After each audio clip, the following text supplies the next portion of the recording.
Greg brought a video and photos of Carl's blood. The Carl losing his eye was, there's a lot of things in the comics, because they don't always follow, where you go, how are they going to do that in the show? And I wasn't sure you guys were ever going to do it, and you did. So let's take a look at the video, and you can kind of talk us through. So what are we seeing here? Well, this is a dummy that we did. How dare you!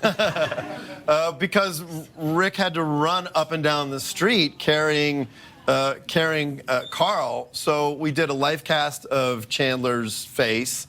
And we created a silicone head. That was thoroughly unsettling. That was thoroughly unsettling. Into the makeup room, and he was sat there. I was like, hey, oh.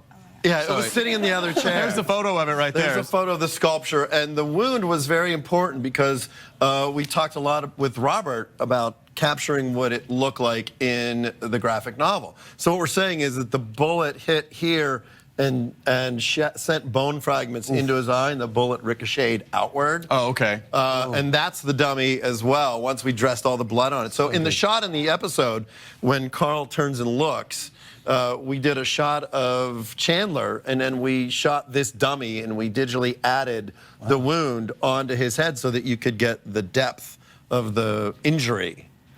Wow. So who did someone kiss the dummy? And then the next thing, yeah. So once they get the dummy into the infirmary, so a lot of this stuff was shot without Chandler. It was just Andy running through the streets of Alexandria being chased by walkers. And then once they got his body onto the table, we did this prosthetic on Chandler for the entrance, and then laying him down on the table and a couple close-ups. And the rest of the scene was shot with the dummy. So when Denai's sitting there sort of stroking his forehead and Merritt's doing the surgery stuff, that was all a fake dummy. And then she kisses it and runs out the door. She kissed Can you bring up that picture again? Can you guys bring up that picture in the booth, the last picture of Chandler? Look at that. So that's actually Chandler. That's with Chandler. The prospect. He's got beard stubble down here. Our boy's growing up, Greg!